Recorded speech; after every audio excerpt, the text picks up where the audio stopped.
Salom qadrli tomoshabinlar.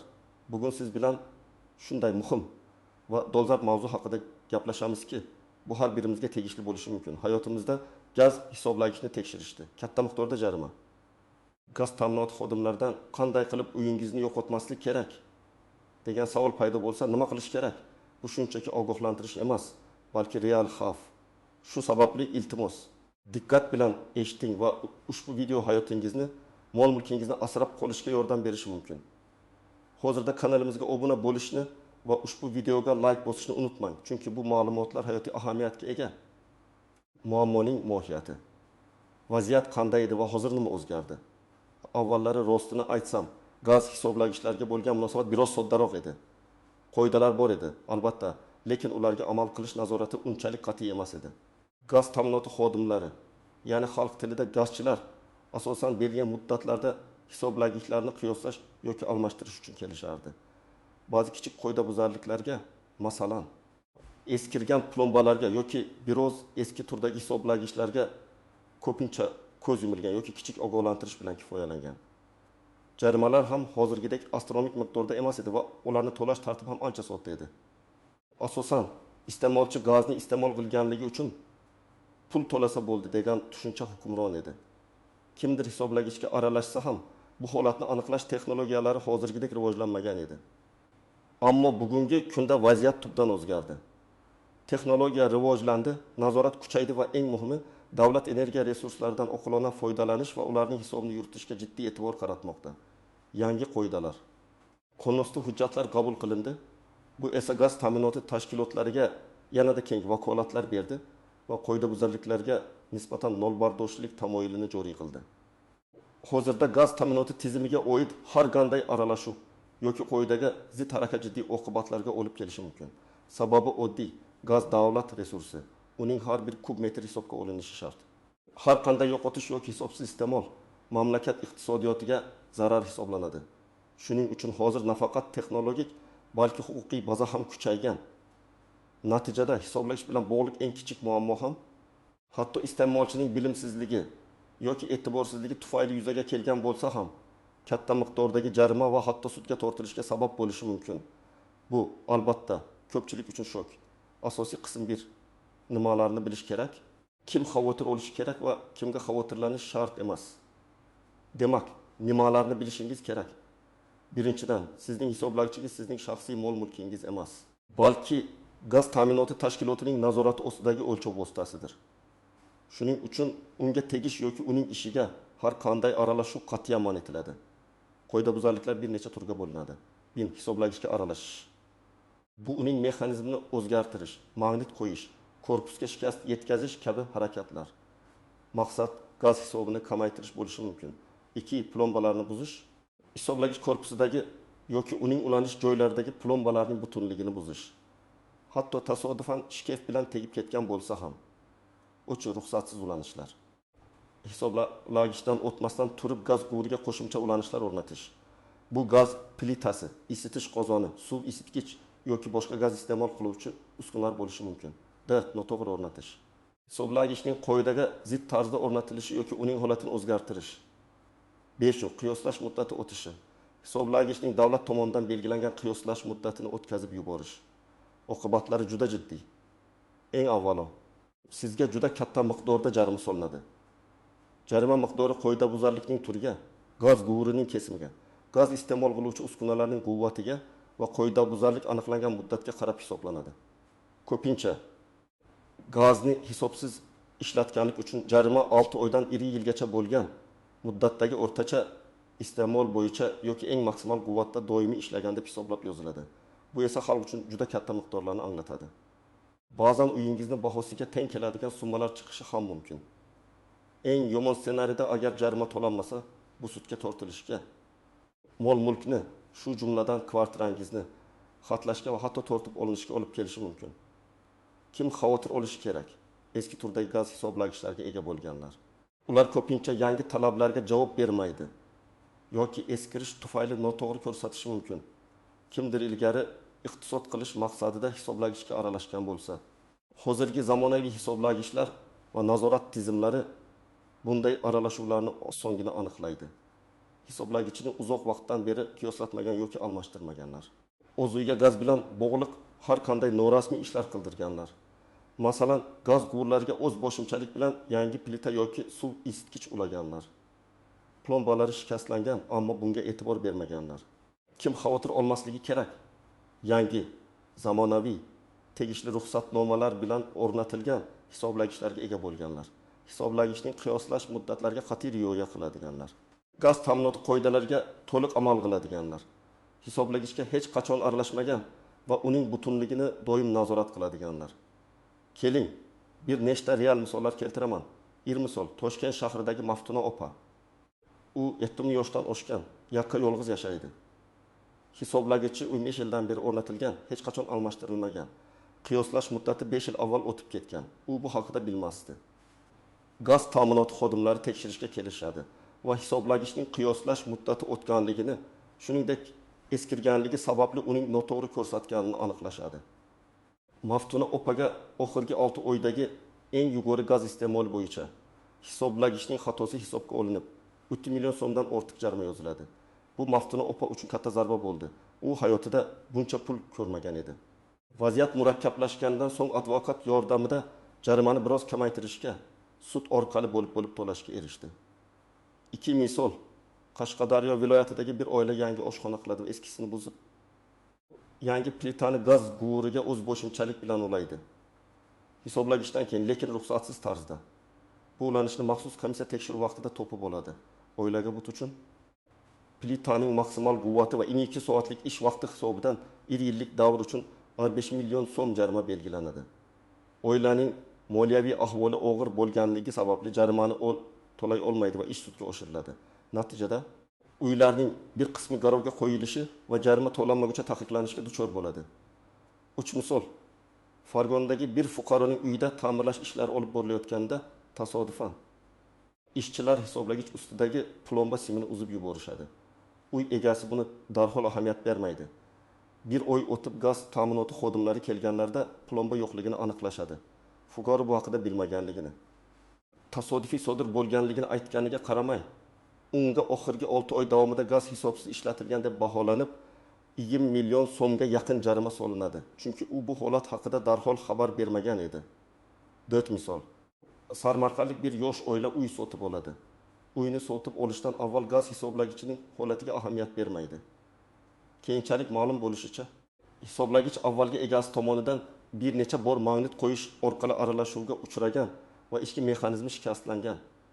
Yangi egalar o'zlari bilmagan holda nosoz hisoblagichdan gaz iste'mol qilishda davom etishadi. Tekshiruv vaqtida bu holat aniqlanadi. Dastlabki egasi topilmagani sababli yangi egalarga 7 million so'mdan ortiq jarima belgilanadi. Bu holatda yangi egalar o'z haqligini isbotlash uchun juda katta qiyinchiliklarga duch kelishdi. Asosiy qism 2. Qoidalardagi istisnolar, tuzoqlar va noaniq jihatlar. Har bir qoidada istisnolar bo'lishi mumkin, ammo gaz ta'minoti tizimida bu istisnolar juda kam va ularni isbotlash juda mushkul. Istisnolar 1. Zavod nuqsoni. Agar hisoblagichda zavod nuqsoni bo'lsa va bu gaz ta'minoti tashkilotining ekspertiza xulosasi bilan tasdiqlansa, siz jarimadan qutulishingiz mumkin. Ammo bu kamdan kam holat. Siz hisoblagichni ishlab chiqaruvchi zavod bilan aloqaga chiqishingiz va nuqsonni isbotlashingiz kerak bo'ladi. 2. Tashqi ta'sir, tabiiy ofatlar, zilzila, toshqin yoki 3-shaxslarning, masalan, qo'shnilarning noto'g'ri harakatlari hisoblagichga shikast yetkazishi. Bu holatda siz zudlik bilan gaz ta'minoti tashkilotiga murojaat qilishingiz va dalolatnoma tuzishingiz kerak. 3. Rasmiy xizmat ko'rsatish vaqtida shikastlanish. Agar gaz ta'minoti xodimlarining o'zlari hisoblagichga xizmat ko'rsatish vaqtida shikast yetkazsalar, bu ham dalolatnoma bilan tasdiqlanishi shart. 4. Tabiiy eskirish. Agar hisoblagichning qiyoslash muddati o'tmagan bo'lsa-da, uzoq muddat ishlash natijasida eskirib, xato ko'rsatgan bo'lsa, jarima o'rniga faqat hisoblagichni almashtirish majburiyati yuklanishi mumkin. Ammo bu holat ham ekspertiza talab qiladi. Tuzoqlar va e'tiborsiz qoldirilmasligi kerak bo'lgan jihatlar. Shikastlanishni darhol xabar qilmaslik, yuqorida aytilgan Farg'ona misolidagidek, agar siz hisoblagichingizdagi har qanday shikastlanishni, plomba uzilishi, korpusning yorilishi va hokazo darhol gaz ta'minot tashkilotiga xabar qilmasangiz, bu sizning aybingiz deb hisoblanadi. Hujjatlarni saqlamaslik. hisoblagichning o'rnatilganligi, qiyoslanganligi, ta'mirlanganligi va avvalgi tekshiruvlar haqidagi barcha hujjatlar, dalolatnomalar va kvitansiyalarni doim saqlab qo'ying. Bu sizning huquqlaringizni himoya qilishda asosiy dalil bo'lishi mumkin. Ruxsatsiz shaxslarni jalb qilish, hisoblagichni tekshirish, ta'mirlash yoki almashtirish uchun faqat gaz ta'minoti tashkilotining rasmiy xodimlarini jalb qiling. Har qanday ustaxonlar yoki tanishlarning aralashuvi sizga qimmatga tushishi mumkin. Rasmiy xabarnomalarni tushunmaslik, gaz ta'minoti tashkilotidan kelgan xabarnomalarni, SMS xabarlarini yoki pochta orqali kelgan maktublarni diqqat bilan o'qing. Ularni e'tiborsiz qoldirmang. Aks holda muddati o'tib ketgan qiyoslash yoki rejalashtirilgan tekshiruvlar siz uchun kutilmagan jarimaga sabab bo'ladi. Komissiya tekshiruvi. Agar sizning uyingizda komissiya tomonidan tekshiruv o'tkazilayotgan bo'lsa, unda shaxsan ishtirok eting. Tekshiruv natijasida tuziladigan dalolatnomani diqqat bilan o'qing. Agar u yerda siz rozi bo'lmagan bandlar bo'lsa, uni imzolashdan bosh torting yoki dalolatnomadagi bandga noroziligim bor deb yozib imzolang. Dalolatnoma nusxasini albatta talab qilib oling. Noaniq jihatlar. Jarimani hisoblash metodikasi. Bu eng murakkab nuqta. Jarima ko'pincha gaz iste'mol qiluvchi uskunalarning maksimal quvvati, masalan, gaz plitasining barcha to'rtta ko'zi va duxovkasi bir vaqtda yo'qolgan holatda. 24 soat davomida tinimsiz ishlagan deb hamda qoidabuzarlik aniqlangan kundan boshlab oldingi 6 oydan yilgacha bo'lgan muddat uchun hisoblanadi. Bu esa juda katta summalar degani. Bu hisob kitobni tushunish va uning asosliligini tekshirish oddiy odam uchun juda qiyin. Isbotlash yuki, qoidabuzarlik aniqlanganida isbotlash yuki ko'pincha iste'molchining zimmasiga tushadi. Ya'ni siz hisoblagichga aralashmaganingizni, plomba tasodifan uzilganini yoki jarima hisob kitobi noto'g'ri ekanligini siz isbotlashingiz kerak bo'ladi. Ma'muriy jarima va o'g'irlangan gaz uchun kompensatsiya. Qoidabuzarlik uchun ma'muriy jarimadan tashqari sizdan hisobsiz iste'mol qilingan gaz uchun pul undiriladi. Bu ikki xil to'lov turi. Ma'muriy jarima ma'muriy javobgarlik to'g'risidagi kodeksga asosan belgilanadi. Hisobsiz gaz uchun to'lov esa hudud gaz ta'minot AJ ishki qoidalariga muvofiq hisoblanadi. Hatto yangi hisoblagich ham muammo tug'dirishi mumkin. Hozir o'rnatilayotgan zamonaviy aqlli hisoblagichlar ham ba'zan texnik nosozliklarga uchrab, noto'g'ri ma'lumot uzatishi mumkin. Bunday holatda ham agar siz tezda murojaat qilmasangiz muammo tug'ilishi ehtimoli bor. Amaliy maslahatlar tomoshabin nima qilish kerak? Aniq ko'rsatmalar. Xo'sh, bu murakkab vaziyatda nima qilish kerak? Eng asosiysi oldindan harakat qilish va xushyor bo'lish. Hozirning o'zida nima qiling? 1. Hisoblagich plombalarini tekshiring. Gaz hisoblagichingizdagi barcha plombalar butunligiga ishonch hosil qiling. Hech qanday shikastlanish, yorilish, simning uzilishi yoki magnit izlari bo'lmasligi kerak. 2. Qiyoslash muddatini tekshiring. Hisoblagichingizning oxirgi qiyoslangan sanasini va navbatdagi qiyoslash muddati qachon tugashini aniqlang. Bu ma'lumotni hisoblagichning pasportidan yoki gaz ta'minoti tashkilotidan olishingiz mumkin. Agar muddat yaqinlashayotgan bo'lsa, darhol choralar ko'ring. Uch ruxsatsiz ulanishlarni tekshiring. Gaz quvuridan hisoblagichgacha bo'lgan joyda va hisoblagichdan keyin gaz iste'mol qiluvchi barcha uskunalarning faqat ruxsat berilgan ulanishlar orqali amalga oshirilganligiga ishonch hosil qiling. Hech qanday qo'shimcha ishlanglar. Turtqalar bo'lmasin. 4. Barcha hujjatlarni saqlang. Hisoblagichingizning pasporti, o'rnatish dalolatnomasi, qiyoslash dalolatnomalari, ta'mirlash yoki almashtirishga oid barcha hujjatlar, shuningdek gaz uchun to'lov kvitansiyalarni tartibli ravishda saqlab qo'ying. Bu sizning yagona himoyangizdir. Agar muammoni aniqlasangiz, masalan, plomba buzilgan, hisoblagich noto'g'ri ishlayapti, shikastlangan bir o'zingiz tuzatishga urinmang. Hech qanday holatda hisoblagichga o'zingiz aralashmang. Bu vaziyatni yanada yomonlashtiradi. 2. Darhol hudud gaz ta'minotiga murojaat qiling. Zudlik bilan o'z hududingizdagi gaz ta'minoti bo'limiga yozma ariza bilan murojaat qiling. Ariza 2 nusxada bo'lsin. Biriga kelib tushganlik shtampini bostirib oling. Unda muammoni batafsil bayon eting va tekshiruv o'tkazishni so'rang. Bu sizning vaziyatni yashirmaganingizni isbotlaydi. Agar ular muammoni aniqlab jarima solishsa, vahimaga tushmang, lekin tez harakat qiling. Sizning huquqlaringiz bor. 2. Dalolatnoma nusxasini talab qiling. Sizga berilayotgan dalolatnomani diqqat bilan o'qing. Unda qoidabuzarlik turi aniqlangan sana. joyi va hisoblangan jarima miqdori aniq ko'rsatilgan bo'lishi kerak. Bir nusxasini albatta o'zingizga oling. O'ttu dalolatnomaga noroziligingizni yozing. Agar siz dalolatnomadagi ma'lumotlarga yoki hisoblangan jarima miqdoriga rozi bo'lmasangiz, uni imzolashdan oldin dalolatnomadagi bandga noroziligim bor yoki hisoblangan jarima miqdori bilan kelishmayman deb yozing va keyin imzolang. Bu sizga keyinchalik shikoyat qilish imkonini beradi. 4. Qayta tekshiruv so'rang.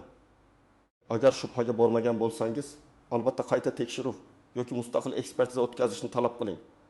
Buni ham yozma ariza orqali amalga oshiring. 5. Shikoyat qilish tartibi. Yuqori turuvchi gaz ta'minoti tashkiloti. Dastlab sizga jarima solgan bo'limning yuqori turuvchi tashkilotiga, hudud gaz ta'minot, Anjelining viloyat boshqarmasi yoki respublika boshqarmasiga yozma shikoyat bilan murojaat qiling. Barcha dalillaringizni, hujjat nusxalari, fotolar, videolar ilova qiling. Iste'molchilar huquqlarini himoya qilish agentligi agar gaz ta'minoti tashkiloti sizning shikoyatingizni qondirmasa, O'zbekiston Respublikasi iste'molchilar huquqlarini himoya qilish agentligiga murojaat qiling. Ular ham sizga yordam berishi mumkin. Sud agar yuqoridagi choralar natija bermasa, yagona yo'l sudga murojaat qilishdir. Sud orqali siz dalolatnomani haqiqiy emas deb topishni, jarima miqdorini kamaytirishni yoki bekor qilishni talab qilishingiz mumkin. Bu holatda malakali yurist yordamidan foydalanish juda muhim. 6. Dalillarni to'plang. Shikoyat qilayotganingizda o'zingizning haqligingizni isbotlovchi barcha dalillarni, rasmlar, videolar, guvohlarning ko'rsatmalari, hisoblagichning avvalgi holatini tasdiqlovchi hujjatlar taqdim eting. Yakuniy xulosa va yakuniy chorlov. Aziz do'stlar, ko'rib turganingizda gaz hisoblagich bilan bog'liq masalalar shunchaki oddiy bir texnik holat emas, balki jiddiy yuridik va moliyaviy oqibatlarga olib kelishi mumkin bo'lgan murakkab jarayondir. Eng muhimi bu xavfni to'g'ri tushunish va unga jiddiy yondashish. Unutmang, oldini olish har doim davolashdan afzaldir. Doim hushyor bo'ling, hujjatlaringizni tartibli saqlang va qoidalarga rioya qiling. Agar shubha paydo bo'lsa, zudlik bilan rasmiy tashkilotlarga murojaat qiling va o'z huquqlaringizni biling. Umid qilamanki, ushbu video sizga foydali ma'lumotlar berdi va ko'plab muammolarning oldini olishga yordam beradi. Sizning fikringiz biz uchun juda muhim. Iltimos, kommentariyalarda o'z tajribangizni, savollaringizni yozib qoldiring. Bu videoga like bosing va kanalimizga obuna bo'ling. Kelgusi sonlarda ham siz uchun foydali bo'lgan qiziqarli va dolzarb mavzularni yoritib boramiz. E'tiboringiz uchun rahmat va keyingi videolarda ko'rishguncha.